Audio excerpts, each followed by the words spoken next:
BFM Business, BFM Crypto, le club. Sandra Gandoin. Bonjour à tous, je suis ravie de vous retrouver. Il est 15h et comme tous les jours, on se retrouve pour une demi-heure pour parler de crypto avec aujourd'hui Yves Chouefati, fondateur de Tobam. Bonjour Yves. On va continuer notre conversation de la semaine dernière sur Bitcoin, sur l'alt season. On a plein de choses à se dire. Sébastien Gouspillou va nous parler de minage, de Norvège, aussi cofondateur de Big Block Group. Bonjour Sébastien, vous êtes à distance, on va vous retrouver dans un instant. Et nous sommes aussi avec Raphaël Potard, président de Cryptosphère, qui nous parlera du retour du Crypto Tour. Bonjour. Et c'est une bonne nouvelle, effectivement. Oui. Juste après l'événement cannois d'Ethereum qui a très très bien marché, on en parlera tout à l'heure. Vous continuez, vous, à nous poser vos questions sur les cryptos à cette adresse crypto@bfmbusiness.fr. On y répond tous les jeudis de 15h à 15h30. Le club BFM Crypto, soyez les bienvenus. Sébastien Gouspillou, je commence par vous, cofondateur de The Big Block Group. On apprend cette semaine que Core Scientific, RC numéro 1 du mining Bitcoin, est racheté par CoreWeave, acteur du cloud IA. Est-ce qu'il faut y voir un recul du mining face à l'intelligence artificielle? J'aime bien qu'on fasse le lien entre l'IA et les cryptos. Oui, c'est intéressant. Mais moi, je n'y vois pas du tout un recul du mining. Il s'agit d'un arbitrage énergétique. Le rachat illustre une chose simple, c'est que si un site de mining n'apporte rien au réseau électrique local, il peut être remplacé par un meilleur client. Et c'est exactement ce qui s'est passé à Denton, au Texas, donc un des sites de Core Scientific. Mais Denton, c'est un site de mining, un gros site de mining? Oui, et donc c'est au Texas où on nous dit que le mining est idéal pour réguler. Mais justement, Core Scientific s'était installé à Denton, au Texas, mais hors ERCOT, hors le réseau ERCOT. C'est la municipalité qui gère le réseau à Denton, et donc aucun mécanisme d'effacement n'est valorisé comme avec ERCOT. Donc le mineur consomme seulement. Il n'aide pas le réseau, il n'a aucun levier économique. Ça veut dire que l'IA fonctionne comment dans ces cas-là, Sébastien? Comme un client traditionnel. Mais là, l'IA vient se positionner sur une infrastructure qui existe déjà. C'était l'intérêt du deal pour cette entreprise de l'IA de racheter Core Scientific. On voit qu'il y a pas mal de décisions de ce genre. Vous parliez d'arbitrage énergétique. C'est un petit peu ce qui s'est passé aussi en Norvège, où les autorités veulent, si ce n'est interdire, en tout cas beaucoup limiter le mining d'ici l'automne. Oui, alors les autorités envisagent d'interdire tout nouveau mining. Effectivement, c'est le projet de ce gouvernement. Alors, pourquoi? C'est quoi la question? Pourquoi? L'objectif affiché, c'est de préserver l'électricité pour d'autres usages. Mais en fait, le gouvernement cherche à regagner une partie de son électorat qu'il a perdu. C'était une coalition gouvernementale avec le centre. Le centre est parti. Et donc là, le Parti socialiste essaye de récupérer ses alliés historiques d'extrême gauche, et notamment le Parti communiste norvégien, qui réclame l'interdiction du mining depuis des années. Oui, et la raison évoquée, c'est raison écologique, une industrie énergivore et qui génère peu d'emplois. Oui, c'est tout à fait ça. Mais encore une fois, il s'agit de faire partir une frange militante, sans regarder les réalités techniques, qui plaident au contraire en faveur de plus de mining en Norvège. Vous avez des fermes en Norvège? Ah non, pas du tout. On n'a pas de ferme en Norvège. On sait qu'on a un gouvernement qui est pas très friendly, malgré l'évidence. Vraiment, ce pays-là, en fait, il y a une partie de la production d'électricité qui est au nord. Et il n'y a pas de réseau qui alimente le sud. Donc, on a une réelle extra-capacité hydraulique sur toute la partie nord de la Norvège. Et c'est vraiment aberrant d'arrêter le développement du mining, qui est très utile et qui mériterait d'être facilement doublé dans le pays. Mais vous l'avez dit, c'est pas la première fois que le problème se pose. Finalement, il y a une instabilité sur cette question-là dans ce pays-là, en fait. Une instabilité politique, oui, tout à fait, parce que, encore une fois, la réalité technique est, elle, permanente. On a vraiment une extra capacité d'hydroélectricité au nord. Et vraiment, là, on est dans une idéologie, un pur calcul politique. C'est la base politique telle qu'on l'aime pas. On revient après sur ces débats. C'est souvent finalement la parole politique qui a raison de ce genre de stratégie énergétique. C'est un peu le cas aussi en France. Vous en pensez quoi, Yves? Oui, c'est vrai qu'il y a deux camps qui s'affrontent, le camp idéologique, hein, qui décide de ce qui est bien, de ce qui est mal, et le camp pragmatique qui essaie de plutôt mettre en avant ce qui marche contre ce qui ne marche pas. Et le meilleur exemple, c'est vraiment la Norvège. Hein. Vous avez effectivement des ressources gratuites et non utilisées. Et vous allez avoir un parti idéologique qui vous dit, bon, c'est gratuit, c'est pas utilisé, mais si on l'utilise pour faire du bitcoin, ça devient polluant. C'est quand même quelque chose de complètement surréaliste. Mais c'est le propre de l'idéologie. Hein, on n'est pas en train de s'appuyer sur des faits et d'essayer d'aller vers le progrès. On décrète une bonne fois pour toutes.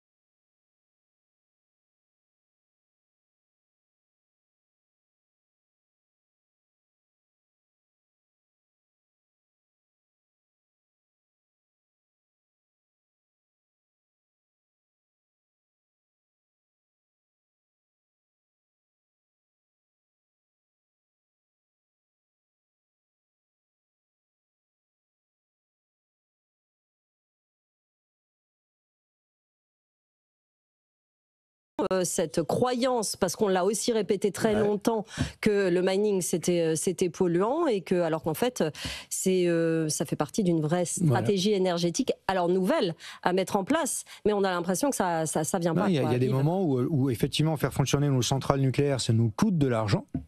Effectivement, on vend de l'énergie à coût négatif de temps en temps, alors que cette énergie, on pourrait l'utiliser de manière absolument profitable, mais pas plus polluante, parce que c'est la même énergie, si vous voulez.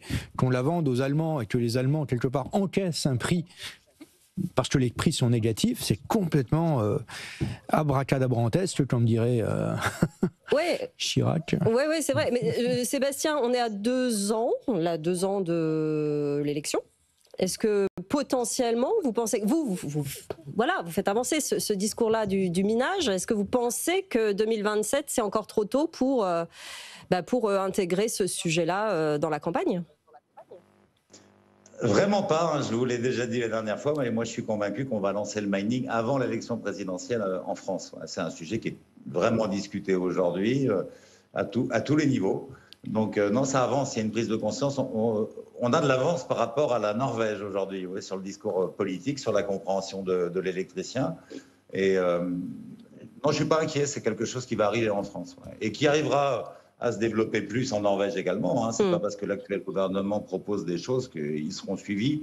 Il n'y a pas de cohérence, donc on peut estimer que le consensus global amènera au développement plutôt qu'à l'interdiction. C'est peut-être une question de timing, Yves, mais j'ai du mal à comprendre pourquoi on n'appuie pas sur le fait que, rien qu'au niveau du pouvoir d'achat, ce sera quelque chose d'intéressant, peut-être de développer cette stratégie-là en France. C'est l'un des arguments phares. Le problème, c'est que quand vous adressez à des gens qui vous soutiennent mordicus que 1 + 1, ça ne fait pas 2, c'est difficile de faire progresser le schmilblick. Malgré la science, malgré les exemples qui fonctionnent. Ce n'est pas un problème scientifique, ce n'est pas un problème, comme le dit Sébastien, les dirigeants d'EDF, ils ont tout compris. Et ils savent bien que c'est complètement irrationnel. Le problème est un problème politique parce qu'il y a une minorité d'ailleurs, de partis politiques qui se sont saisis du sujet, qui ont décrété qu'une bonne fois pour toutes, jamais on fera ça. Et parce que nous vivons dans des moments où il faut des coalitions, où il faut faire des assemblées de briques et de brocs, effectivement, on ne va pas leur imposer, alors même qu'ils sont très minoritaires, une décision qui fait complètement sens. Mais ce n'est pas le sujet du mining est un des sujets, mais il y a beaucoup de sujets qui sont comme ça, où on connaît les décisions à prendre et où si on confiait les décisions à des techniciens, le sujet de la retraite en est un, on va dire si les actuaires prenaient les décisions, il n'y aurait pas de problème de retraite en France, il n'y a pas de problème de retraite en Angleterre, parce que ce n'est pas un sujet politique. Et le jour où le mining cessera d'être un projet politique, ça marchera. Parce que effectivement, les solutions qui ne fonctionnent pas ne seront pas implémentées et les décisions qui fonctionnent seront implémentées. Raphaël Potard, président de Cryptosphère France. On va parler évidemment de votre actualité, du retour du Crypto Tour, mais cette ambiance, effectivement, et ces sujets qui sont sur lesquels on freine un peu des cas de fer finalement. Qu'est-ce que ça vous évoque, vous ? C'est la tendance politique qu'on voit actuellement. On voit des partis qui se saisissent de la crypto, de Bitcoin. Plutôt à l'extrême droite. Notamment, ce qui est un enjeu politique. Nos confrères américains l'ont fait. Donc, à l'instar d'un Trump, on va suivre pour saisir cette communauté. Et c'est un jeu d'échiquier. Et on voit concrètement qu'ils positionnent leur jeu pour aller chercher des voix, pour aller chercher une certaine population. On le voit aussi avec l'actualité, avec tous les kidnappings qu'il peut y avoir. On voit des députés, des sénateurs qui se positionnent vis-à-vis de ça, mais on connaît un peu leur vice vis-à-vis de ça. Au final, c'est cyclique et eux, ils ont un intérêt politique derrière. Rappelez-nous, oui, continuez. Ce qui n'est pas forcément le cas de la crypto, qui normalement n'est pas censée suivre un intérêt politique. Mais vous, dont la mission, c'est de rendre les cryptos connus, de rendre l'adoption plus large, vous faites des événements. Comment on combat finalement ces idées-là qui se répandent ? Le plus important, c'est dans la formation. On peut le voir avec nos étudiants, on peut le voir aussi avec les professionnels. S'ils ne sont pas formés, s'ils ne comprennent pas, ils vont soit avoir un avis négatif, soit un avis positif, mais qui est complètement tronqué. Donc l'idée, c'est, dès les études, de les former, de les éduquer à ces sujets-là, pas en leur disant il faut investir dans les cryptos, dans Bitcoin. Non, c'est comprendre ce qu'il y a derrière Bitcoin, quels sont les mécanismes qui sont intéressants. Et au final, ça se duplique aussi sur la sphère investissement traditionnelle. Parce que si on comprend ce qu'est Bitcoin, on comprend ce qu'est le système monétaire plus largement. Mais c'est là où c'est très compliqué, parce qu'on a à la fois un sous-jacent technologique et un sous-jacent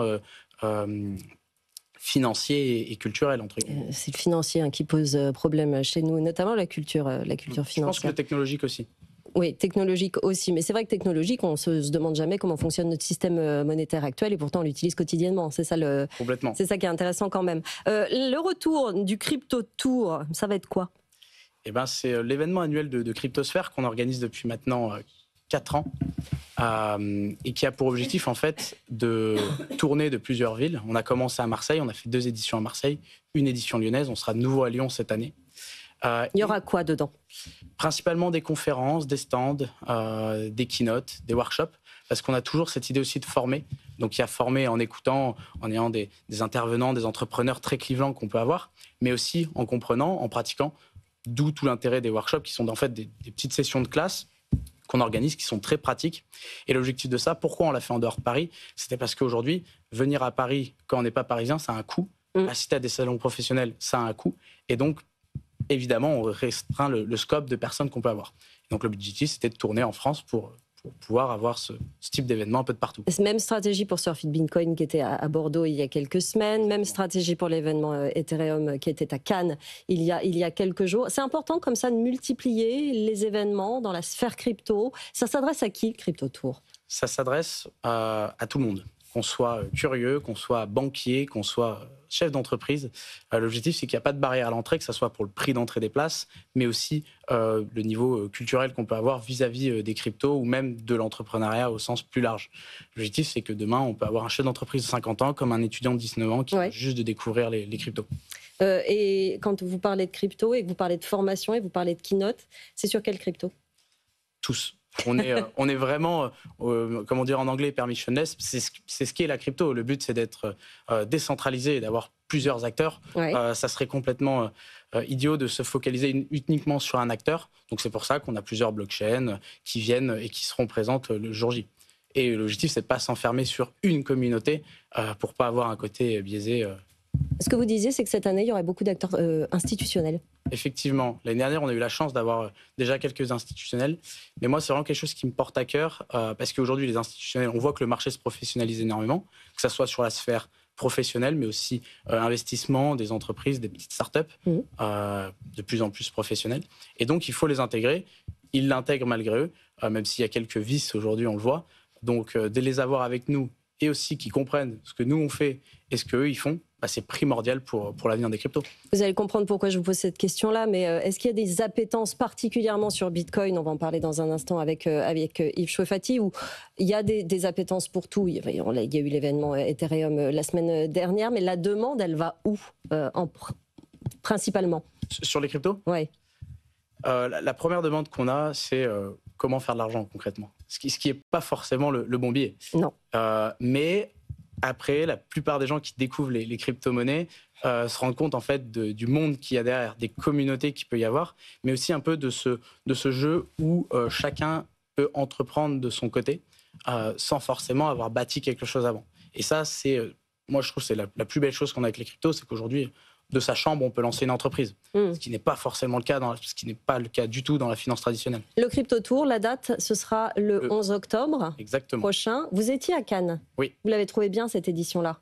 Pour moi, c'est la meilleure édition d'Ethereum CC qu'on a pu avoir. Pourquoi?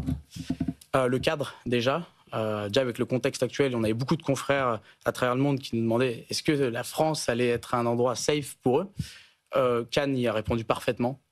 Et qui plus est, on avait une organisation millimétrée. C'est ce que je disais avec plusieurs collègues. On critique souvent la France d'un point de vue entrepreneurial, crypto, taxes, etc.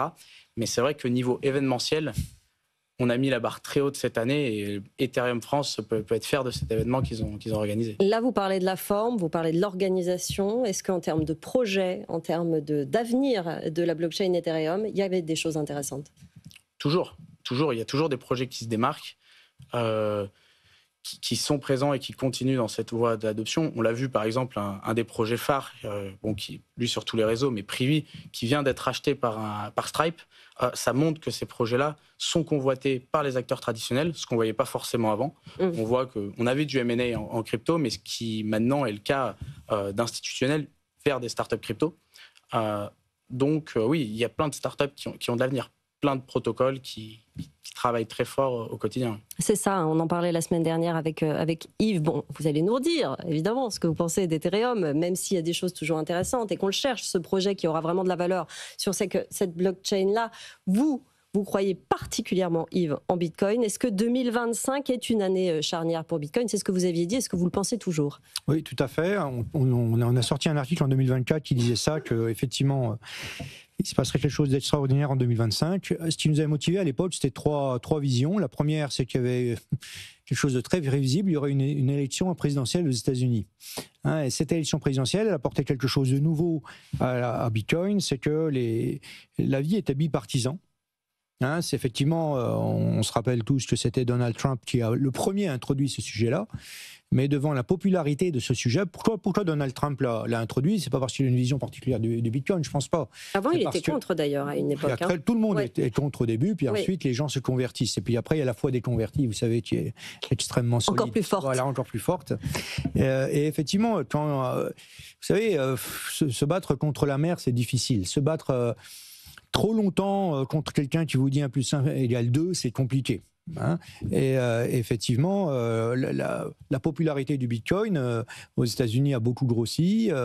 On a vu le lancement de l'ETF de BlackRock l'an dernier qui a clairement popularisé les choses, ce qui fait qu'il n'y a aucun obstacle technique maintenant à la possession de Bitcoin. C'est devenu quelque chose d'extrêmement simple.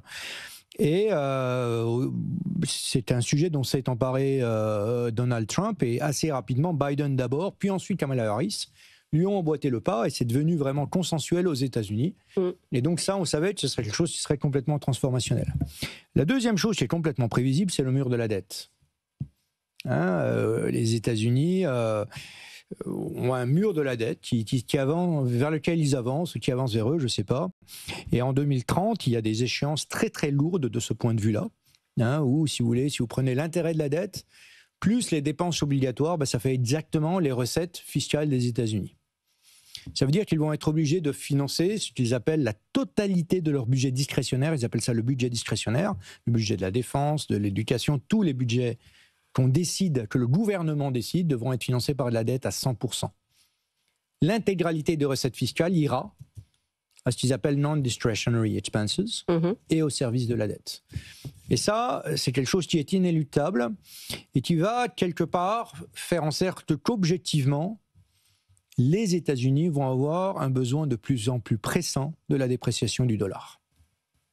Quand vous avez un État extrêmement endetté, les États-Unis ne feront évidemment pas défaut, donc ils vont honorer leur dette. Mais ils vont honorer leur dette en remboursant avec un dollar qui vaut beaucoup moins que le dollar qu'ils ont emprunté. Quel rapport avec le Bitcoin? Alors, vous savez, l'économie, la finance, la monnaie, ça repose sur un seul mot qui est la confiance. Et pendant des siècles, la clé de voûte du système de la confiance, c'était l'or.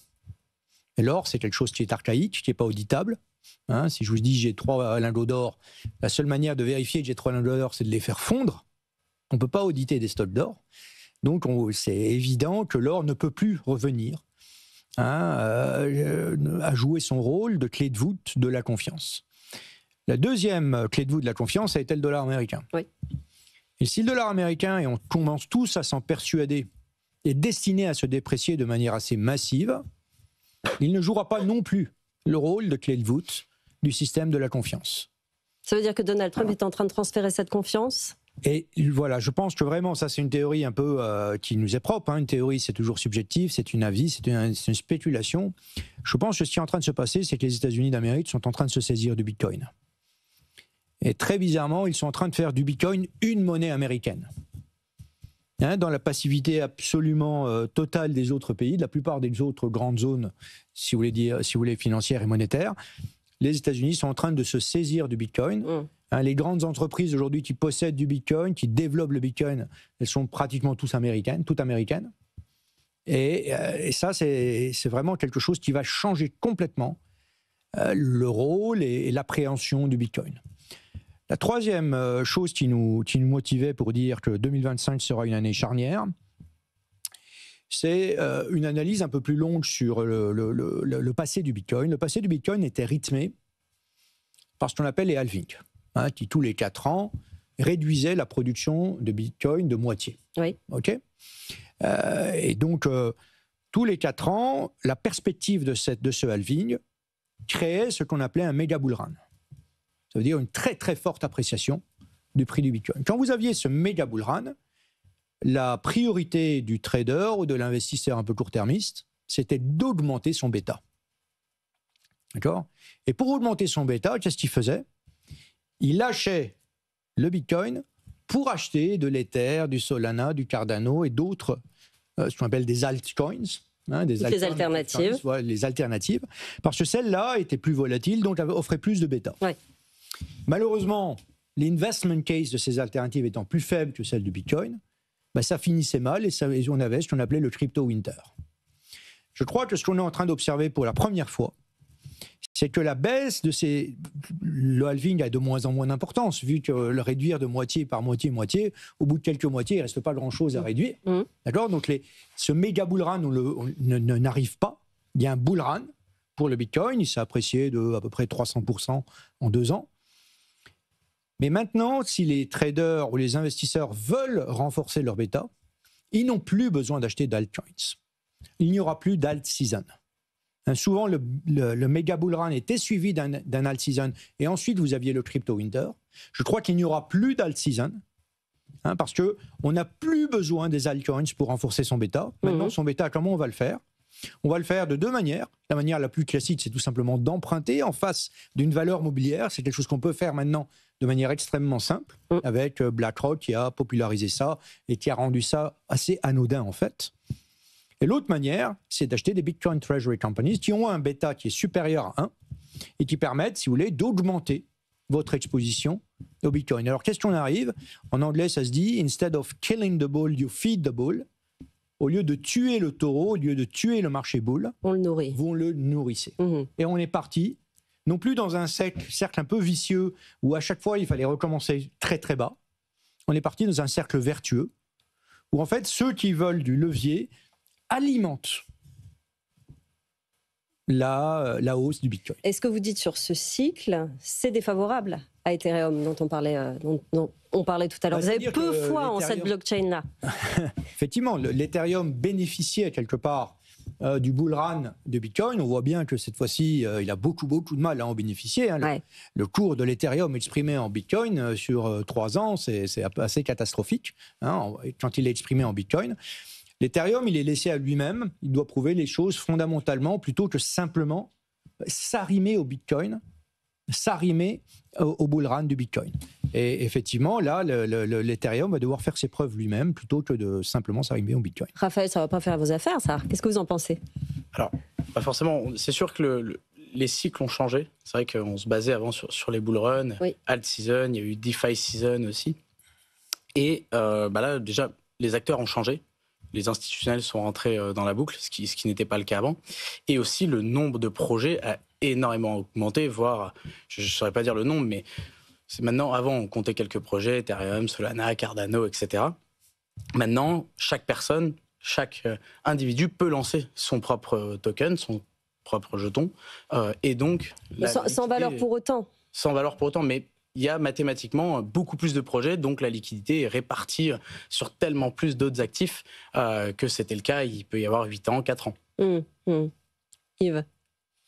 Oui, effectivement, moi je fais souvent le parallèle avec le début de l'époque d'Internet. Je crois qu'à Tobam, on n'est pas des techs, on est vraiment des investisseurs professionnels. Et on confond, si vous voulez, la valeur de la technologie avec la valeur de l'actif. Je crois que le projet Ethereum va apporter quelque chose de formidable à la finance. Okay. Il y a un autre problème dans Ethereum qui me trouble beaucoup, moi, c'est le problème de la décentralisation. Ce qui est complètement critique chez Bitcoin, c'est qu'il soit décentralisé. Ce qu'apporte Bitcoin, c'est la première monnaie décentralisée. C'est la première monnaie où le banquier central ne trichera pas.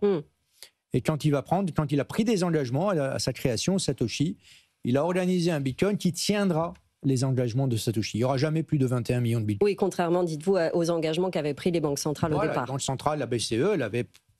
Moi, je me rappelle très bien quand j'étais dirigeant de Crédit Lyonnais Asset Management, je me rappelle du roadshow initial de la BCE qui venait nous dire on ne soutiendra jamais des États impécunieux. Ils feront défaut et tant pis pour les créanciers. Parce que ça s'appelle la monétisation de la dette. La monétisation de la dette, on sait très bien, c'est le baiser de la mort à la monnaie. Voilà. Dès lors que la monnaie, c'est de la monnaie dette à 100% et qu'on monétise toute la dette, c'est fini. Il vous reste 1 minute. Voilà. L'Ether, ce qu'apporte Ether, c'est pas tellement le fait d'être centralisé, c'est le fait d'être pair à pair. Ce qui est critique dans l'Ether, c'est d'être pair à pair. Et je pense que le fait que Ether est décentralisé a un coût qui est prohibitif. Et je pense que la prochaine Ether, l'Ether numéro 2, ce sera quelque chose qui sera très centralisé et qui atteindra enfin l'objectif de mettre la finance à portée de tous, comme tu l'as dit. On va continuer évidemment au fil des émissions à parler. C'est un peu philosophique, ces discussions évidemment sur l'avenir des blockchains. Mais merci messieurs d'être venus dans cette émission. Sébastien Gouspillou, cofondateur de Big Block Group, Yves Chouefati, fondateur de Tobam, Raphaël Potard, président de Cryptosphère. On rappelle, 11 octobre 2025 pour le Crypto Tour, celui de Lyon, c'est ça? Exactement. Donc, comment on s'inscrit? Sur le site de Cryptosphère, cryptosphère.org, il y a une page dédiée au Crypto Tour. Les billets sont en vente officiellement à partir d'aujourd'hui. Et ben voilà, exactement. C'est une bonne nouvelle. Merci d'être venu dans cette émission, de nous avoir suivis. Émission retrouvée en podcast et en replay sur notre appli et notre site. On est ensemble tous les jours entre 15h et 15h30. Passez une très bonne journée sur BFM Business. BFM Business, BFM Crypto, le club.